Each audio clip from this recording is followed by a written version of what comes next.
Hello students, welcome to our channel target physics with Lallan Sharma. तो आज हम लोग बच्चों वेक्टर का अगला हेडिंग पढ़ेंगे।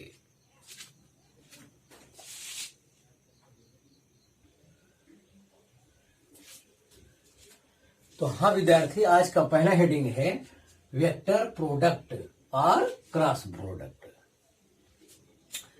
तो वेक्टर प्रोडक्ट और क्रॉस प्रोडक्ट, तो प्रोडक्ट दो प्रकार का होता है। एक पढ़ाया है स्केलर प्रोडक्ट और डॉट प्रोडक्ट। उसके बारे में डिफिनीशन दे चुके हैं, फार्मूला दे चुके हैं, उसकी प्रॉपर्टी पढ़ा चुके हैं, उसका न्यूमेरिकल पढ़ा चुके हैं स्केलर प्रोडक्ट का। अब हम आज शुरू कर रहे हैं वेक्टर प्रोडक्ट और क्रॉस प्रोडक्ट। तो ध्यान दें, यहाँ फिगर में एक प्लेन बनाया गया है, एक बुक जैसा कुछ बनाया गया है, एक बुक जैसा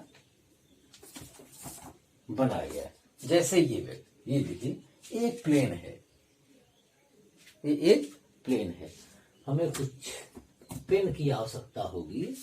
जैसे ये पेन है, इस टाइप से बच्चों देखिए एक पेन है, ये दो पेन यहां रखे हैं। तो हमें लगता है कैमरे में शायद दिख रहा हो, ये दो पेन है।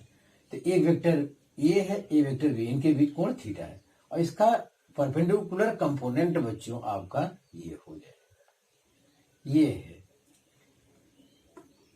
तो इनका अगर ए क्रॉस बी, तो ये ऊपर की ओर जाएगा, राइट हैंड थंब रूल से कहा जाएगा, ये ऊपर की ओर जाएगा। और अगर बी क्रॉस ए लेते हैं तो वर्टिकली कहा जाएगा।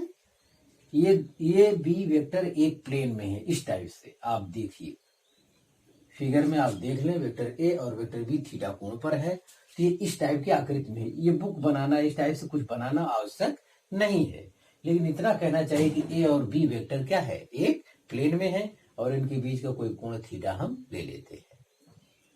तो इनका जो एन कैप है यूनिट वेक्टर या इसका डायरेक्शन क्रॉस गुणन, तो ए क्रॉस बी जब इस डायरेक्शन चलते हैं तो वर्टिकली ऊपर होगा और इस डायरेक्शन में चलते हैं तो वर्टिकली डाउनवर्ड नीचे की ओर होगा। तो आप देख रहे हैं ए और बी वेक्टर का जब हम लोग क्या करेंगे, क्रॉस करेंगे, ए और बी वेक्टर का जब हम लोग क्रॉस करेंगे तो वो भी एक वेक्टर आएगा।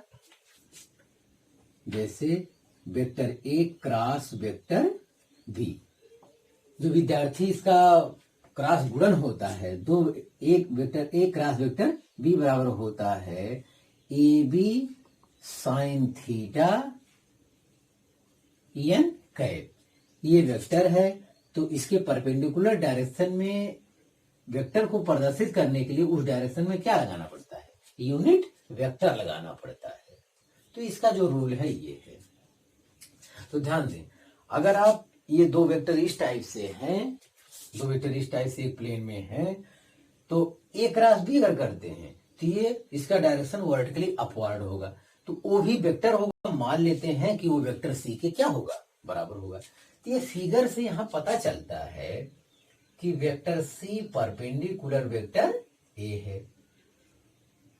एंड ये भी पता चलता है कि vector C perpendicular vector B है। मतलब मैं कह रहा हूं एक ए वेक्टर बी अलग अलग एक प्लेन में है, तो ए क्रॉस बी निकालिए, ए भी एक वेक्टर आएगा और ये वेक्टर जो है मान लेते हैं वो वेक्टर सी के बराबर है।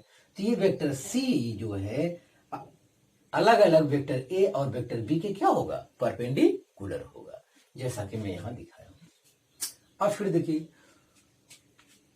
कोई कहे कि नहीं हम जो है vector B cross vector A लेंगे, तो ये हो जाएगा vector B cross vector A is equal to B A sine theta. लेकिन अब की बार एन कैप के स्थान पे बच्चों क्या लिया जाएगा, माइनस एन कैप लिया जाएगा। इसे इक्वेशन 1 कर देते हैं और ये माइनस दोनों तरफ गुणा कर देंगे तो minus vector B cross vector A is equal to हो जाएगा A B sine theta N cap हो जाएगा।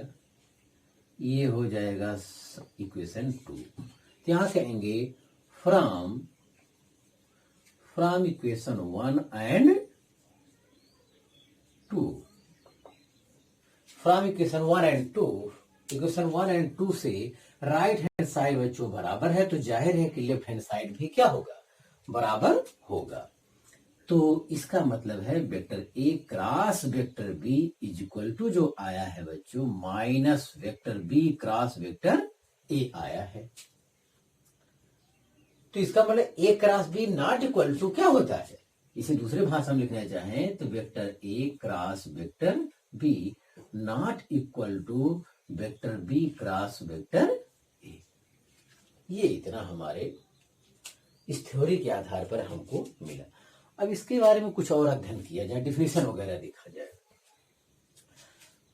तो इसका डिफिनेशन यहां से आता है, तो दो वेक्टरों का क्रॉस गुणन, हिंदी में डिफिनेशन देखें, दो वेक्टरों का क्रॉस गुणन दोनों वेक्टरों के परिमाण और दोनों वेक्टरों के ज्या और दोनों वेक्टरों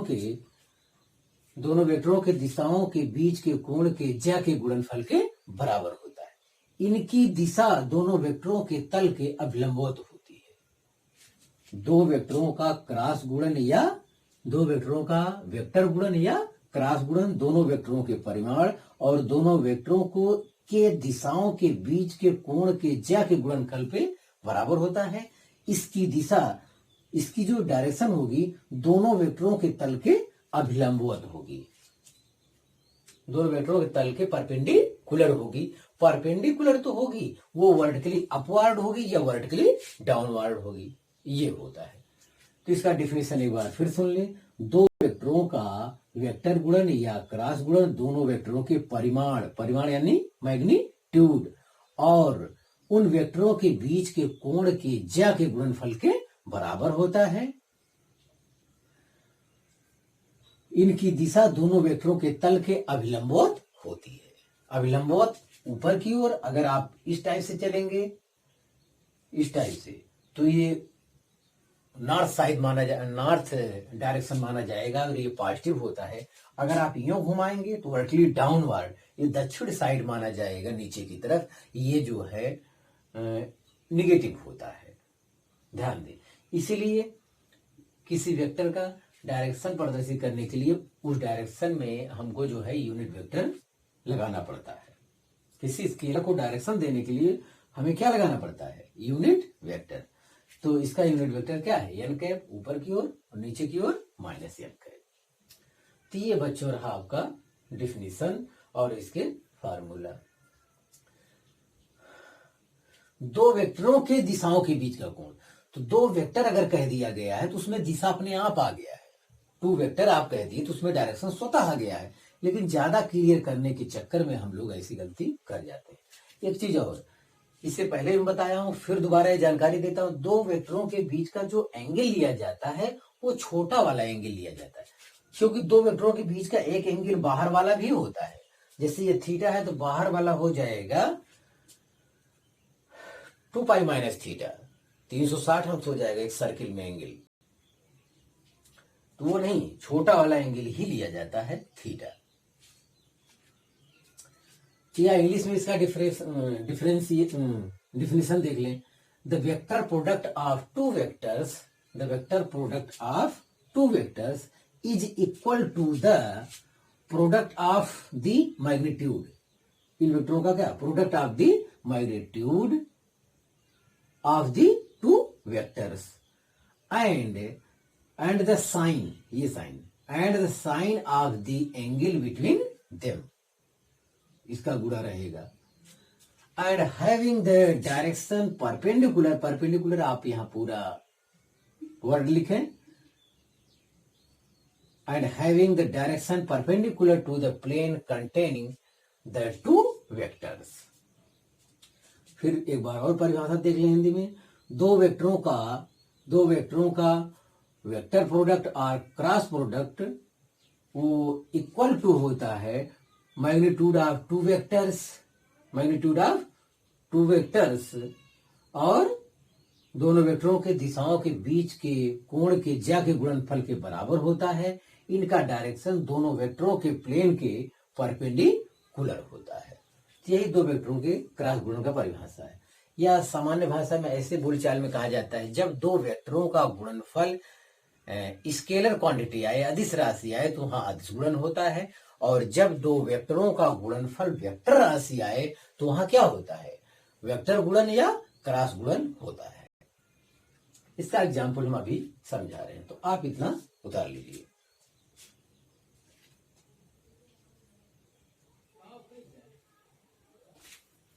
तो हाँ विद्यार्थी, तो हम लोग वेक्टर प्रोडक्ट और क्रॉस प्रोडक्ट की डिफिनीशन पढ़ चुके और उसका फार्मूला प्राप्त कर चुके। अब हमें उदाहरण की जरूरत है। उदाहरण से पहले ये मैं आपके लिए नोट में लिख दिया हूं कि ये चीज जो मैं बताया अभी कि taking smaller angle between two vectors, two vector यहाँ ए बी लिखा है तो मैं ये भी फिगर बनाया था, इसलिए कोई दो वेक्टर, तो between two taking smaller angle between A vector and B vector for applying right hand thumb rule और राइट हैंड स्क्रू रूल। तो ये राइट हैंड थंब रूल है। तो दो वेक्टर इस टाइप से हैं परपेंडिकुलर, तो इस डायरेक्शन घुमा के हैं, अंगूठे अपने उंगली को फिंगर को कर्ल करते हैं, तो ये अंगूठा जिस दिशा में होता है वही वेक्टर की क्या होती है, डायरेक्शन होती है। रिजल्टेंट वेक्टर का जो होता है डायरेक्शन वही होता है। और अगर मैं इधर अंगुली को कर्ल करता हूं, बी से एक ही ओर आता हूं, तो अंगूठा जिस डायरेक्शन में होता है वो हमारा क्या कहलाता है, क्रॉस। जो रिजल्टेंट वेक्टर आता है उसका डायरेक्शन वो होता है वर्टिकली ऊपरवार्ड, वर्टिकली अपवर्ड, वर्टिकली डाउनवर्ड होता है। अगर ए क्रॉस बी चलते हैं तो डायरेक्शन वर्टिकली अपवर्ड है, अगर बी क्रॉस ए चलते हैं तो डायरेक्शन वर्टिकली डाउनवर्ड है, ऊर्ध्वाधर नीचे की ओर है। तो ये बच्चों है, तो ये रूल आपको बताया गया, एक स्क्रू रूल होता है। ये सब आप, ये दोनों रूल आप आगे चलकर पढ़ेंगे भी। अब इसमें कोई एग्जाम्पल वगैरह नया आ जाए जो अभी तक आप नहीं पढ़े हैं तो परेशान होने की जरूरत नहीं है। जैसे एंगुलर मोमेंटम अभी आप नहीं जानते होंगे ठीक से, तो जाहिर है कि आगे चैप्टर में आएगा, तो परेशान बिल्कुल ना हो। ठीक हो गया। अब भाई हम लोग वेक्टर प्रोडक्ट पढ़ रहे हैं तो उसका एग्जाम्पल भी होना चाहिए। तो वेक्टर प्रोडक्ट में है जैसे फोर्स गुणे displacement is equal to work आया था, जो कि स्केलर क्वांटिटी था। लेकिन हम लोग ये भी जानते हैं बल आघूर्ण बराबर होता है बल गुणे लंबवत दूरी। बल आघूर्ण टाउ इक्वल टू होता है फोर्स गुणे परपेंडिकुलर डिस्टेंस होता है। तो टॉर्क जो है वेक्टर क्वांटिटी है, मतलब आर और वेक्टर एफ, वेक्टर आर ये डिस्प्लेसमेंट है, ये भी वेक्टर है, फोर्स है ये भी क्या है, आर क्रॉस एफ, ये भी क्या है, वेक्टर क्वांटिटी है। तो इनका जो रिजल्टेंट आता है वो भी क्या होता है, वेक्टर क्वांटिटी होता है। तो ये टाउ जो है वेक्टर आर और वेक्टर एफ दोनों के क्या होगा, परपेंडिकुलर होगा। तो अब ध्यान दें, यहां फिगर में दर्शाया गया है ये चीज कैसे आया। देखें, ये एक्स एक्सिस है, ये वाई एक्सिस है, प्लेन में है, और एक जेड एक्सिस है। एक्स एक्सिस के डायरेक्शन में यूनिट वेक्टर आई कैप दर्शाया जाता है, वाई एक्सिस के डायरेक्शन में यूनिट वेक्टर जे कैप दर्शाया जाता है, जेड एक्सिस डायरेक्शन में यूनिट वेक्टर के कैप दर्शाया जाता है। तो यहां देखिए, एक आर वेक्टर है और एक एफ वेक्टर है। तो आर वेक्टर ये आगे बढ़ाएंगे तो ये होगा, और ये इनके बीच का जो एंगल छोटा वाला होगा वो थीटा है यहाँ पे। तो ये आर वेक्टर, ये R cross F, R cross F करने पर अंगूठा हमारा क्या जाता है, ऊपर की ओर जाता है। तो ऊपर की ओर जाता है, तो ऊपर की ओर मतलब किधर जाता है, यहाँ कन्फर्म है कि वो जेड डायरेक्शन में जाता है। तो यहाँ एन कैप न लिख के हम लोग क्या लिखेंगे, अब जब हमें कन्फर्म हो जाएगा कि हमारा perpendicular component X axis Y axis या जेड एक्सिस में जा रहा है, तो हम एन कैप न लिखकर क्या लिखेंगे, आई कैप जे कैप के कैप, इस टाइप से लिखेंगे। तो यहाँ जेड एक्सिस डायरेक्शन में जे कैप वर्क कर रहा है, तो जाहिर है कि यूनिट वेक्टर क्या लिखा जाएगा, के कैप। ध्यान दे, तो आज से ध्यान देना है कि टार्क जो है वेक्टर क्वांटिटी है, torque vector tau is equal to vector R cross vector F, या vector tau is equal to vector R cross vector F बताया। तो ठीक है, तो ये होता है, लेकिन आप एफ क्रॉस आर नहीं कर सकते। अगर वेक्टर एफ और ये आर है तो अगर आप इस डायरेक्शन में जाएंगे तो जेड के अपोजिट डायरेक्शन में हो जाएगा, तब हमारा क्या आने लगे, माइनस के कैप आपको लिखना पड़ेगा। तो ध्यान दें ये फार्मूला गलत हो जाएगा अगर आप कुछ इस टाइप से हरकत करेंगे। हाँ, तो एग्जाम्पल 1 आपका कंफर्म हुआ। ठीक इसी प्रकार से ये तो एग्जाम्पल शायद आप देखे हो। हाँ, एक और उदाहरण देख लेते हैं। यहां इसके बारे में, कोण के बारे में लिख दें, where theta is the angle, where theta is the angle between, where theta is the angle between r vector and f vector। तो जहां थीटा जो है r वेक्टर और f वेक्टर के बीच का क्या है, एंगल है, ये ध्यान दें आप। फिर इसी प्रकार एंगुलर मोमेंटम, एंगुलर मोमेंटम को बच्चों जो इंटरमीडिएट बुक में दर्शाया गया है हिंदी मीडियम वाले में, वो तो जे कैप देता है एंगुलर मोमेंटम का सिंबल, और जो कंपटीशन वाले बच्चे पढ़ते हैं उनके लिए वो टीचर जो है यल से प्रदर्शित करते हैं, यल वेक्टर एंगुलर मोमेंटम को। इसीलिए मैं यहाँ लिख दिया हूं, तो बुक या कोई टीचर पढ़ाए तो आप बिल्कुल कंफ्यूज ना हो। बोर्ड लेवल बुक में ये जे कैप लिखा रहता है, यही हेडिंग जब कोई कंपटीशन वाला टीचर पढ़ाता है तो वो L vector equal to R vector cross P vector करता है। तो एंगुलर मोमेंटम, कोणीय संवेग, ये होता है रेखीय संवेग, लीनियर मोमेंटम का जो टार्क होता है, आघूर्ण होता है, उसके गुणनफल के क्या होता है, बराबर। रेखीय संवेग के आघूर्ण को, लीनियर मोमेंटम के आघूर्ण को क्या कहते हैं हम लोग, एंगुलर मोमेंटम कहते हैं। ये डिफिनेशन आएगा, परेशान ना हो। तो जैसे vector tau equal to vector R cross vector F होता है, ठीक उसी प्रकार से angular momentum vector Z equal to vector R cross vector P होता है। यहाँ तो आर क्रॉस पी होता है, तो आर पी साइन थीटा के कैप, यहां भी फिगर में दर्शाएंगे। ये वेक्टर आर है तो इस डायरेक्शन में जाएगा, ये वेक्टर पी इस डायरेक्शन में जाएगा, तो आर क्रॉस पी लेंगे तो किस डायरेक्शन में जा रहा है, जेड डायरेक्शन। जेड डायरेक्शन मतलब यूनिट वेक्टर क्या लगाएंगे, के कैप। तो दो वेक्टरों का क्रॉस गुणन करने पर भी वो वेक्टर राशि आता है। तो इधर सब मैग्नीट्यूड है, तो अगर यूनिट वेक्टर हम लोग नहीं लगाएंगे तो वेक्टर क्वांटिटी नहीं होगा, ध्यान दें। तो ये रहा वेक्टर प्रोडक्ट और क्रॉस प्रोडक्ट का डिफिनीशन हो गया है बच्चों, और एग्जाम्पल हो गया है। तो यहां भी जो है वेक्टर टाउ जो है आर और एफ के परपेंडिकुलर है, वेक्टर जे वो आर वेक्टर और पी वेक्टर क्या है, परपेंडिकुलर है। तो आप इसे वीडियो रोककर उतार लीजिए।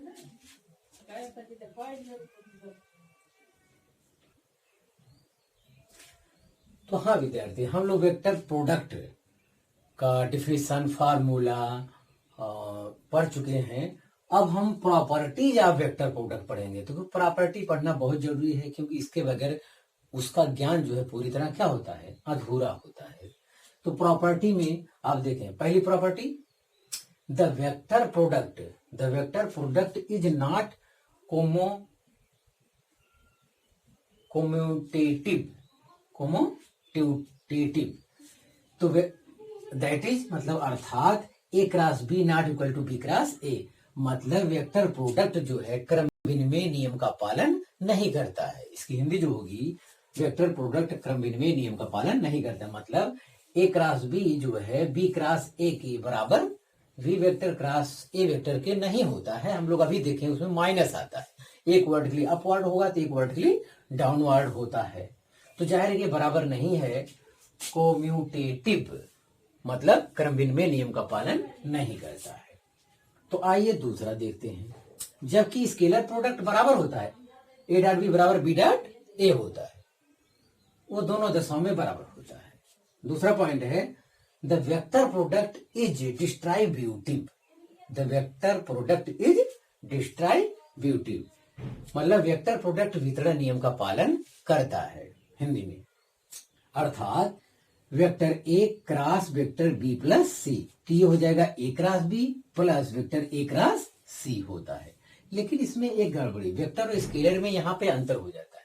जैसे A dot B plus C करिए या B plus C dot A करिए, वहां तो दोनों चल जाएगा, स्केलर प्रोडक्ट में चाहे ए आगे करिए, ए वेक्टर आगे करिए, बी प्लस सी पीछे रहे, या बी प्लस सी आगे करिए और ए उसके बाद रहे, तो कोई दिक्कत नहीं है, लेकिन डॉट गुणन में। लेकिन यहाँ बच्चों वेक्टर गुणन में हम लोग क्रम चेंज नहीं कर सकते, इसलिए मैं आगे लिख दिया हूं vector A cross vector B विस्तार करने के बाद लिखा है but the order of the vector must be unchanged. मतलब वेक्टर का ऑर्डर क्रम आप चेंज नहीं कर सकते। ये शुरुआत में है तो शुरुआत में ही रहना चाहिए, इनिशियल में है तो इनिशियल में रहना चाहिए, और बी प्लस सी बाद में है तो बाद में ही रहना चाहिए। तो यहाँ आप ऑर्डर चेंज नहीं कर सकते, आगे पीछे नहीं कर सकते, पालन तो करता है। तो एक पॉइंट ये आपका क्लियर होगा और एक पॉइंट ये क्लियर हो गया। अब देखिए तीसरा point, the product of the vector product of, product मतलब vector product, the vector product of two vectors will be maximum when sin theta equal to 1। तो जो हमारा मेन फार्मूला होता है विद्यार्थी, vector A cross vector B equal to क्या, A B sine theta N cap होता है। Main formula ये है। तो वो कह रहा है the vector product of two vectors will be maximum, maximum कब होगा, जब साइन थीटा का मान कितना होगा, 1 होगा। और साइन थीटा का मान 1 तब होता है जब वो दोनों वेक्टर परस्पर, ये खुद वेक्टर परस्पर क्या रखे हो, ये दोनों आपस में भी वेक्टर क्या रखे हो, लंबवत रखे हो। जैसे एक वेक्टर ये है, ये इस टाइप वेक्टर रखेंगे तो ये इनका जो है इस टाइप रखेंगे तो साइन थीटा का स्थान पे 1 हो जाए, साइन 90 का मान 1 हो जाएगा, तो दोनों वेक्टरों के मैग्नीट्यूड के गुणनफल के ही बराबर हो जाएगा। जबकि वहां डॉट गुणन में क्या होता है, दोनों वेक्टर एक ही डायरेक्शन, उनके बीच 0 अंश का जब कोण बनता था तब वो अधिकतम होता था, और ये परपेंडिकुलर की दशा में जो है केस में अधिकतम होता है। तो ध्यान दें इसी फार्मूले में। तो ये माड ए क्रॉस बी, माड का मतलब अब यहाँ एन कैप डायरेक्शन लिखा नहीं जाएगा क्योंकि मैग्नीट्यूड ही केवल आ रहा है, परिमाण ही केवल आ रहा है, यहाँ डायरेक्शन नहीं आएगा।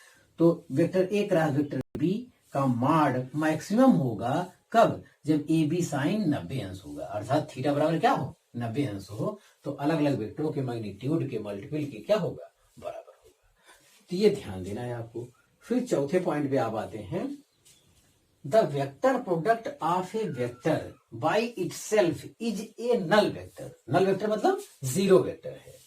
अगर कोई वेक्टर का उसी वेक्टर के साथ क्रॉस प्रोडक्ट किया जाए तो उस फार्मूले से आएगा A cross vector A cross, A sine उसी वेक्टर का उसी के साथ जो एंगल होगा वो कितना होगा, ये वेक्टर ए है तो इसी वेक्टर का इसी के साथ है क्रॉस गुणन, और उनके बीच कोण कितना बनाएगा, 0। साइन 0 मान 0 होता है, पूरा सिस्टम आ गया क्या, 0, मतलब 0 वेक्टर आया। क्योंकि दो वेक्टरों का गुणनफल भी, प्रोडक्ट भी क्या आता है, वेक्टर ही आता है, तो ये 0 वेक्टर कहेंगे, नॉट 0। ध्यान दें। तो ये 4 पॉइंट है, आप इसे उतार लीजिए।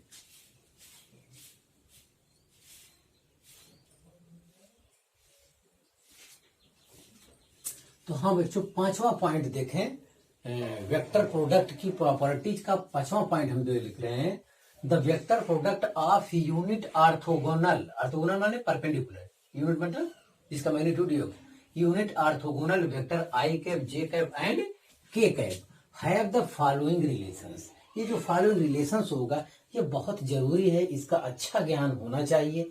इसके अच्छे ज्ञान के लिए मैंने बहुत सुंदर फिगर आपके लिए यहाँ बनाया हुआ है। ये देखिए एक्स एक्सिस डायरेक्शन है, इस दिशा में यूनिट वेक्टर वाई कैप आई कैप होता है, और ये वाई एक्सिस डायरेक्शन है, इस दिशा में यूनिट वेक्टर क्या होता है, जे कैप होता है, और ये जेड एक्सिस डायरेक्शन है, इस दिशा में यूनिट वेक्टर के कैप होता है। ध्यान दें सभी परपेंडिकुलर हैं, भले आपको ना दिख रहा हो, मैं आपको बता चुका हूं कि ये इस टाइप का केस होता है। ध्यान दें। और दो वेक्टर ऑलवेज एक प्लेन में होते हैं, ये भी आपको ध्यान देना, कोप्लेनर होते हैं। तो अगर हम लोग एंटी क्लॉकवाइज चलते हैं ऐसा, तब तो हम पॉजिटिव लेंगे चिन्ह, यहां लिखा देखिए, अगर इस डायरेक्शन में आप चलते हो, जैसे आई क्रॉस जे लेते हो तो पॉजिटिव में लिखा जाएगा, और जे क्रॉस के लिखते हो तो पॉजिटिव लिखा जाएगा, के क्रॉस आई है तो पॉजिटिव लिखा जाएगा। अगर कोई लड़का उल्टा चलता है, क्लॉकवाइज चलता है, ये क्लॉकवाइज ये घड़ी की दिशा है, क्लॉकवाइज। इस हम आई क्रॉस के कोई करता है तो जो वैल्यू आएगी वेक्टर में वो माइनस में लिखा जाएगा, के क्रॉस जे कोई करता है तो जो वैल्यू आएगी वो माइनस में लिखा जाएगा। जे क्रॉस आई कोई करता है तो वो क्या लिखा जाएगा, माइनस में लिखा जाएगा। तो फिगर में बहुत सुंदर हमने बनाया है और इसे आप ध्यान में रखें। अब हम लोग इनका क्रॉस गुणन बारी बारी से करते हैं, देखें क्या आता है। जैसे आई कैप यूनिट वेक्टर में ये रिलेशन क्या आता है, तो उसको दो भागों में बांट दिए हैं, ए और बी। अगला वाला बी पढ़ाएंगे, जब स्वयं का स्वयं से करेंगे। तो पहले आई क्रॉस जे देखो, I cross J equal to, तो मेन फार्मूला हमारा क्या है, मेन फार्मूला है vector A cross vector B बराबर होता है A B sine theta N cap. ये मेन फार्मूला है। तो इसी मेन फार्मूले पे हम लगते हैं। तो उसका इन दोनों वेक्टर मैग्नीट्यूड, ये आई कैप जे कैप का मैग्नीट्यूड कितना होता है, 1 1 होता है, और गुणे उनके बीच का एंगल, एंगल कितना रखेंगे, आई और जी के बीच का जो छोटा एंगल है बच्चों वो 90 है। और यूनिट वेक्टर एन कैप के स्थान पे यहाँ क्या रखेंगे, तो आई क्रॉस जे का यूनिट वेक्टर होगा क्या, परपेंडिकुलर जो लंबवत होगा वो के वेक्टर होगा। ध्यान दें, तो बच्चों दो वेक्टर एक प्लेन में है, तो आई क्रॉस जे इसका यूनिट वेक्टर ये इस टाइप का होगा, और ये z डायरेक्शन में पड़ेगा। अगर यहाँ फिगर में जो जिस डायरेक्शन जो है वो दर्शाया गया, फिगर में इस टाइप प्लेन थोड़े ना हम दिखा पाएंगे। तो ये है, तो इसके परपेंडिकुलर कंपोनेंट क्या आएगा, के कैप आएगा। हमें लगता है आपको समझ में आ गया होगा। तो ये साइन 90 का मान 1 होता है, तो बच्चों आया के कैप आया ओनली। फिर आई क्रॉस जे देखिए पॉजिटिव आया, ये पॉजिटिव आया। तो आज से आपको ध्यान देना है, कहीं भी जब वेक्टर प्रोडक्ट हम न्यूमेरिकल लगाएंगे, आई क्रॉस जे कहीं आए तो उसके स्थान क्या लिखना चाहिए, के कैप लिख देना चाहिए। एक वेक्टर आ गया तो के कैप वेक्टर जो है आई कैप और जे कैप की क्या है, परपेंडिकुलर है। के कैप वेक्टर ये वाला वेक्टर इसके भी परपेंडिकुलर है और इसके भी परपेंडिकुलर है। हाँ, अगला देखें, आई क्रॉस जे, जे क्रॉस के कर लीजिए अब की बार, जे कैप क्रॉस के कैप, सबके लिए यही रहेगा साइन 90। अब इसका यूनिट वेक्टर जे क्रॉस के, जब जे क्रॉस के करोगे तो इसका लंबवत वाला कंपोनेंट कौन आएगा, डायरेक्शन, वो आई कैप आएगा। यहां लिखेंगे बच्चों आई कैप, तो हमारा आंसर हो जाएगा क्या, आई कैप। साइन 90 मान 1 होता है। तो आज से कहीं मिले जे कैप क्रॉस के कैप, तो उसके स्थान पे हम लोग क्या लिखेंगे, आई कैप, और लास्ट में के कैप क्रॉस आई कैप। ये करेंगे तो क्या आएगा हमारा, 1 गुणे साइन 90 अब भी रहेगा क्योंकि सब परपेंडिकुलर है। तो यहाँ के क्रॉस आई, इसका परपेंडिकुलर कंपोनेंट कौन होगा, जे कैप होगा। तो इसका आंसर क्या आएगा, जे कैप। आज से आपको ध्यान देना है, अगर के क्रॉस आई कहीं पे है, ये इतना ज्यादा मैं इसलिए क्लियर कर रहा हूँ क्योंकि बायोलॉजी वाले लड़के या जो नीट की तैयारी वाले होते हैं उनका कैलकुलेशन वगैरह कमजोर होता है, इसीलिए पूरा क्लियर। नहीं तो किताब वाला तो एक टर्म करके छोड़ देता है, इसी प्रकार लिख देता है। हाँ, तो ये चीज यहाँ पे क्लियर हो गया होगा। तो बच्चों फिर मैं कह रहा हूं, ये सभी एक दूसरे के लंबवत हैं। दो वेक्टर ऑलवेज कोप्लेनर होते हैं। यहाँ 3 वेक्टर है नहीं, जैसे ये तीसरा एक वेक्टर, ये एक प्लेन में है, ये एक प्लेन में है, ये वाला एक प्लेन में है। दो वेक्टर ऑलवेज कोप्लेनर होते हैं। ध्यान दें, ये तो है आपने एंटी क्लॉक वाइज चला तब सब पॉजिटिव आए। अगर कोई यही काम उल्टा करने लगे तो यही मैं क्या कर दूं, जे क्रॉस आई लिख दूं। तो अगर मैं जे क्रॉस आई कर दूंगा तो डायरेक्शन चेंज हो जाएगा। तो जे कैप क्रॉस आई कैप, तो ये हो जाएगा क्या, माइनस के कैप। ध्यान दें, सिमिलरली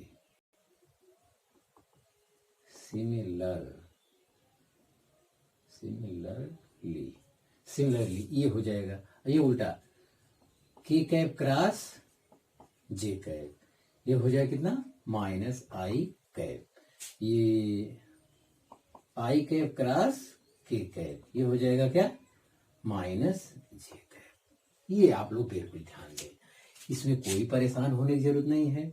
जे क्रॉस आई, आप जे क्रॉस आई लिखेंगे तो मैग्नीट्यूड एक गुणे साइन 90, इसमें कोई आशंका नहीं है। तो जे क्रॉस आई इसका परपेंडिकुलर के कैप आएगा, तो ये उल्टा चलने पर क्या आएगा, यहां लिखा जाएगा क्या, माइनस के कैप।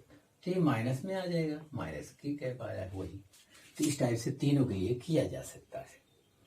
तो एक आपका ये हो गया। और इसके बी एक और भाग में हम इसको डिवाइड किए हैं, उसी का उसी में क्रॉस। तो जैसे बच्चों आई कैप क्रॉस आई कैप, इसका आंसर क्या होगा? इसका आंसर 1 क्या हो जाएगा? साइन 0 अंश। और चाहे जो लिखे एन कैप के कैप कुछ भी लिखे, यहाँ कोई लेना देना नहीं है, एन कैप डायरेक्शन लिखिए क्योंकि उसी का उसी में क्या होगा, एन कैप ले लेते हैं। तो साइन 0 होने की वजह से टोटल सिस्टम क्या आएगा? 0 वेक्टर आएगा। फिर 0 वेक्टर आएगा। फिर J cap cross J cap equal to sine 0 N cap, मतलब ये भी 0 वेक्टर आया। K cap cross K cap equal to ये भी क्या आएगा? 0 वेक्टर आएगा। तो ये भी दो हमारे पार्ट हैं और इसे आप लोग उतार लीजिए। बच्चों ध्यान दें, आई कैप डॉट आई कैप का मान 1 आता था वहां डॉट गुणन में, लेकिन उसी का उसी में स्वतः स्केलर गुणन करने पर 1 आता है और वेक्टर गुणन करने पर 0 आता है, ध्यान दें। और वहां पर डॉट गुणन में आई डॉट जे करने पर 0 आता था क्योंकि काश 90 हो जाता था। काश 90 मान क्या होता है? 0। तो हम समझते हैं पूरा क्लियर हो गया होगा, आप इसे उतार लें।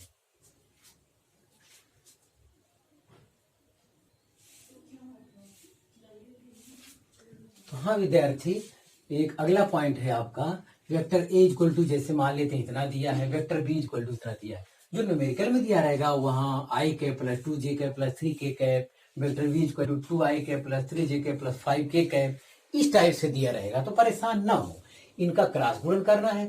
तो ये तो फिजिक्स की थ्योरी के आधार पे कर रहा हूं, जो कि काफी कठिन होता है, लड़के भूल भी जाते हैं डायरेक्शन। तो डायरेक्शन हम लोग यहाँ बताए थे। तो अब यहां करने पर जो है बहुत कठिनाई आती है। जैसे आई इससे टोटल तीनों में गुणा करूं, देखो कितना आता है, इससे यहां गुणा करूं तो आएगा एक्स आई क्रॉस आई कितना आता है? 1 साइन 0 मान 0। तो ये करने की कोई जरूरत नहीं है, इसका इसमें किए तो ये आया कितना? 0। आ रहा, छोड़ दो। अब इसका दूसरे में चलते हैं तो आई क्रॉस जे होता है, तो ये आ रहा है ए एक्स बी वाई। तो यहां आएगा क्या? आई कैप क्रॉस जे कैप आएगा। ठीक है, रहने दो।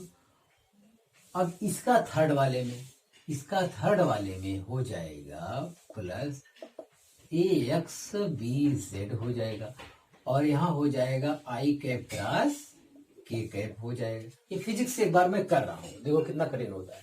तो ए एक्स से पहले में, दूसरे में, तीसरे में कर चुके, और फिर इससे करेंगे जे का इसमें। तो ये हो जाएगा ए वाई बी एक्स, और हो जाएगा जे क्रॉस आई। चलो ठीक है, छोड़ देते हैं। अब इसका दूसरे में करते हैं तो क्या आएगा? 0 इसलिए आएगा क्योंकि यहाँ जे क्रॉस जे होगा। जे क्रॉस जे मतलब साइन 0 मान 1 खत्म हो, साइन 0 मान 0 होता खत्म हो जाएगा, ये 0 हो गया। अब इसका लास्ट में करते हैं तो हो जाएगा plus A Y B Z, ये हो जाएगा जे कैप क्रॉस के कैप, ये हो गया।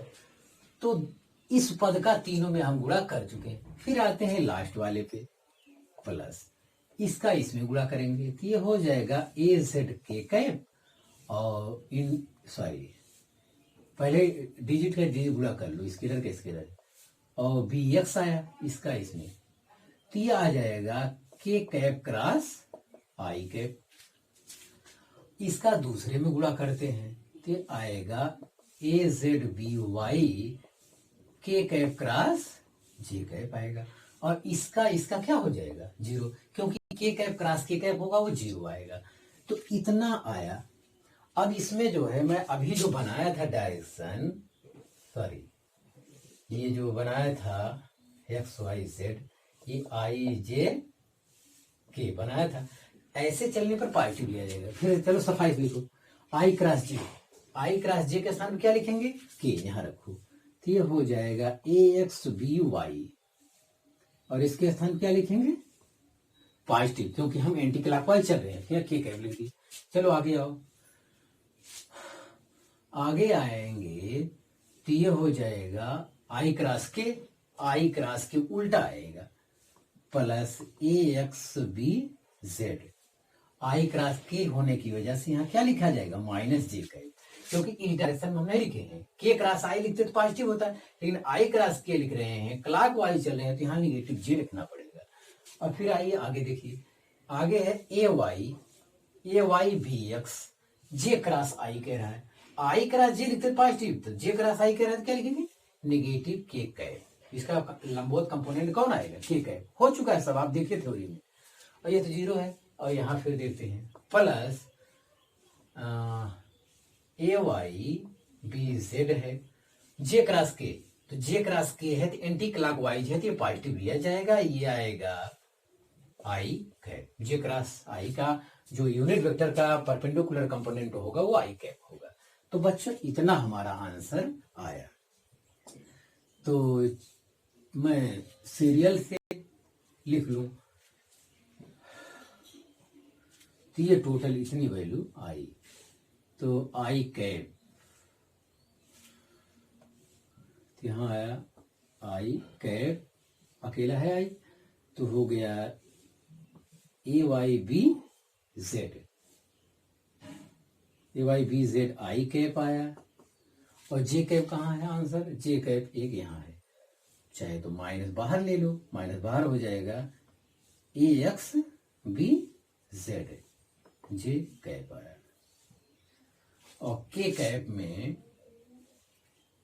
कैप में जो होगा वो होगा A X B Y minus B X A Y into क्या आएगा, के कैप आएगा। तो इस टाइप से हम लोग यहां पर डेरिवेशन करते हैं।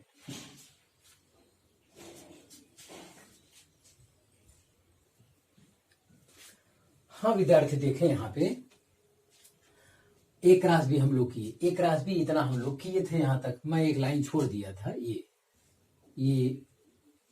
ये क्रॉस गुणन हम लोग किए, इसका तीनों में किए तो एक दो तीन पद दिया है, फिर इसका तीन एक दो तीन पद दिया है, फिर इसका तीनों में किए तो एक दो तीन पद दिया है, तो तीनों का क्रॉस गुणन किए।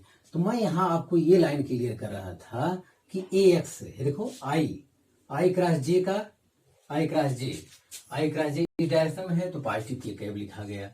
ध्यान दें उसके बाद क्या लिखा गया, आई क्रॉस के ये क्लॉकवाइज चल रहा है तो ये माइनस जे आ गया।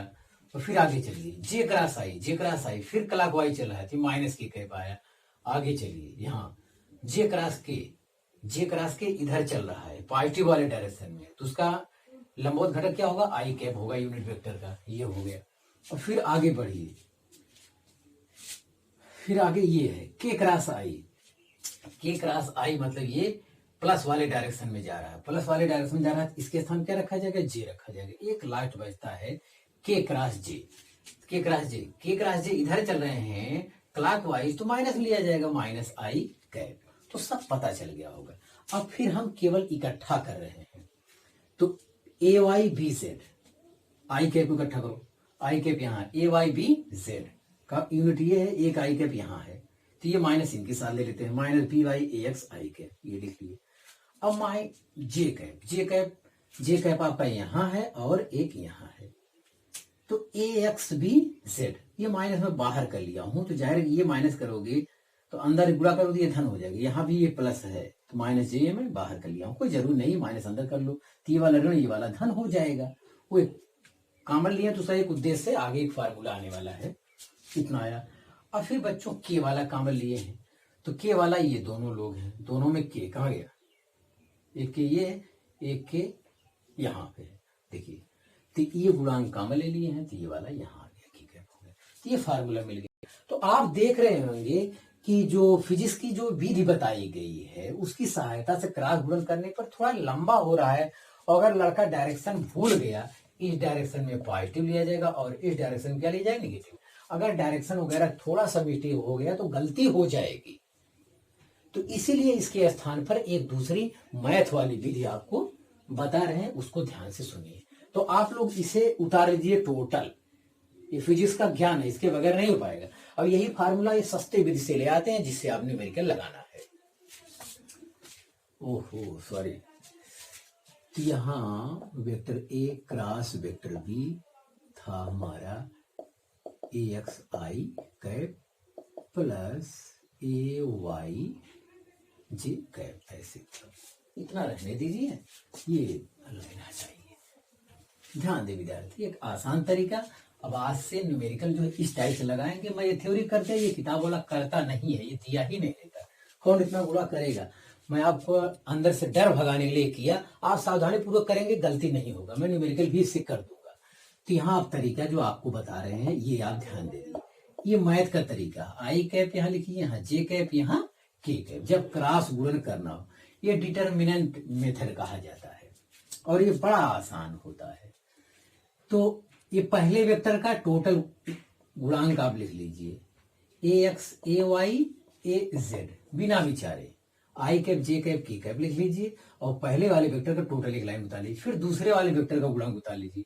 तो ये हो जाएगा बी एक्स, ये हो जाएगा बी वाई, ये हो जाएगा बी जेड। तो इतना आपका आया। तो इसके आधार पर जो फार्मूला आपका आया है, कुछ करना नहीं, ऐसे आप लिख लेंगे। ऐसे लिखने के बाद यहाँ आई कैप आप कॉमन ले लीजिए और इसको ढक लीजिए, इसको ढक लीजिए, इतना गुणा करिए माइनस इतना गुणा करके यहाँ रख दीजिए। तो ए एक्स बी ए वाई बी जेड माइनस लगाइए, माइनस बी वाई ए जेड, बी वाई ए जेड, ये आपका कंप्लीट हो गया। हाँ, बीच में आपको एक माइनस जे लगाना पड़ेगा, माइनस जे का, बस इतना एक जगह गलती है, परिवर्तन जो होता है केवल एक जगह ही है। आई के बाद अगले वाला क्या आता है, माइनस जे। इसीलिए जो चक्रीय साइक्लिक प्रोसेस में लिखते समय जो है यहाँ माइनस जे करने पर संतुलन में आता है। जो फार्मूला में अभी क्रॉस गुणन करके ले आया था, साइक्लिक क्रम में लिखने पर यहाँ माइनस आता था, इसलिए एक आदत से डाल लिए हैं माइनस यहाँ लिखने की, ताकि हाँ माइनस जे लिखने से क्या है, साइकिल चेंज नहीं होता। तो आई कैप यहाँ लिखोगे तो आई कैप ढक लेना, इसका गुणांक माइनस इसका गुणांक करके लिख देना, फिर जे कैप लिखो, माइनस जे कैप, प्लस के बाद माइनस, माइनस जे कैप लिखो, ऐसे लिख दिए। अब फिर वही गुणा, इतना गुणे इतना, अब की बार ए एक्स गुणे, जो ढकोगे वो वाली लाइन नहीं लेना है आपको, ध्यान दे। तो ए एक्स हो जाएगा A X B Z minus B X A Z, B X A Z. अब प्लस के कैप है बच्चों, प्लस के कैप है तो अब की बार ये वाली लाइन ढक लीजिए, तो इसका गुणा इसमें होगा माइनस इसका गुणा इसमें होगा, तो ये हो जाएगा A X B Y minus B X A Y, बस खत्म हो गया। इस विधि से केवल इतना ही आपको जानना था। तो बच्चों हमें लगता है कि अब आपको समझ में आया होगा। एक बार आई वाला ढक लेंगे तो इतना माइनस इतना, इसका गुणा माइनस, ये इतना गुणा माइनस इतना गुणा यहाँ लिख देंगे, माइनस जे कैप, ये वाला ढक लेना, इसका गुणांक माइनस इसका, ये दोनों का गुणा माइनस ये दोनों का गुणा करके यहाँ रख देंगे, फिर के कैप वाली लाइन को ढक लेंगे, तो इतना गुणा माइनस इतना गुणा, एकदम डायरेक्शन चेंज। यहाँ ऋण अगर लगा देते हैं तो आपको ऊपर से नीचे माइनस नीचे से ऊपर, इस टाइप से हमेशा करना पड़ेगा। तो बड़ा आसानी से सवाल हमारा हल हो जाएगा, इसे आप उतार लीजिए। हाँ विद्यार्थी, हम लोग अब लास्ट की ओर बढ़ रहे हैं।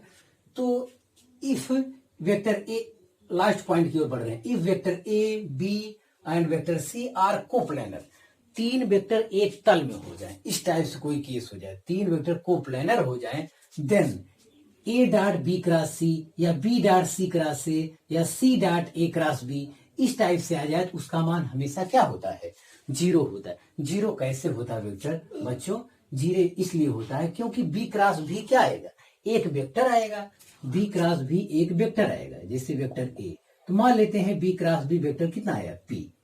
तो बी क्रॉस दो वेक्टरों का क्रॉस प्रोडक्ट जो क्या होता है, पी आएगा। पी जो है क्या होगा, हमारा पी वेक्टर जो है, पी वेक्टर परपेंडिकुलर होगा बी के, एंड पी वेक्टर जो है परपेंडिकुलर होगा वेक्टर सी के। मतलब बी और सी जो पी वेक्टर होगा वो क्या होगा, पी सी के परपेंडिकुलर होगा। और ए बी सी क्या है, तीनों एक तल में, तीनों के एक तल में होंगे। तो अगर बी क्रॉस सी बी और सी के परपेंडिकुलर है तो इसका मतलब ये ए के भी परपेंडिकुलर होगा। तो ए वेक्टर और पी वेक्टर के बीच का जो एंगल होगा वो 90 डिग्री होगा। तो ए डॉट बी हो गया, ए डॉट बी बराबर ए बी cos 90, cos 90 मान 0 होने की वजह से ये वेक्टर क्या आएगा 0। तो ये अकेले इसी के लिए नहीं है, A dot B cross C, B dot C cross A, ये भी क्या आएगा 0 आएगा। अगर को प्लानर तीनों वेक्टर एक प्लेन में है तब C dot A cross B अगर इस टाइप से कहीं आ जाए, ये सभी क्या होगा 0 वेक्टर आएंगे। ध्यान दें, मतलब 0 आएगा, वेक्टर नहीं आएगा, सॉरी, क्योंकि ये डॉट होता है लास्ट में, तो ये 0 आएगा। मैग्नीट्यूड इसका क्या आएगा 0। इस टाइप से कहीं लिखा हो तो 0 होता है। 0 इसलिए होता है कि 3 वेक्टर एक प्लेन में है, 3 वेक्टर एक प्लेन में, 2 वेक्टरों का कोई क्रॉस करोगे तो वो क्या हो जाएगा परपेंडिकुलर, तो इनके बीच हमेशा कोण 90 अंश बनाएगा और ये डॉट गुणन हो जाएगा। डॉट गुणन का मान क्या होता है 0। तो हमें लगता है ये पॉइंट क्लियर हो गया होगा। एक पॉइंट और बच्चों आपको हम क्लियर कराना चाहेंगे, जो कंपटीशन में नीट में आया है। ये कह रहा है, ये क्वेश्चन है, समझिए, नोट में मैंने लिखवा दिया, angle between A cross B and B cross A is pi radian. ये तो आपको समझ लेना चाहिए था, मैं अभी पढ़ाया हूं। थीटा, ये वेक्टर ए और वेक्टर बी, एक प्लेन में 2 वेक्टर हैं, तो एक वेक्टर ये कहां गया, ये भी वेक्टर आएगा एन कैप, और एक वेक्टर क्या आएगा माइनस एन कैप। तो ये ए क्रॉस बी क्या होगा, ये वाला वेक्टर क्या है, vector A cross vector B ऊपर की ओर है, और ये वाला वेक्टर क्या है, vector B cross vector A नीचे की ओर है। इन दोनों के बीच एंगल बच्चों कितना है पाई रेडियन। तो मैं फिगर में समझा दिया हूं, ये क्वेश्चन है, कंपटीशन में आया हुआ क्वेश्चन है। तो इनके बीच ए क्रॉस बी और बी क्रॉस ए, चाहे जो वेक्टर हो, चाहे जिसे बी क्रॉस सी कोई लिखे, बी क्रॉस सी लिख दे और फिर लिख दे का सी क्रॉस बी, अरे उल्टा करके वही, तो हमेशा इनके बीच एंगल जो बनेगा वो क्या पाई रेडियन बनेगा। तो आप ध्यान दें, आप मेहनत से पढ़ाई करते रहें। All the very best.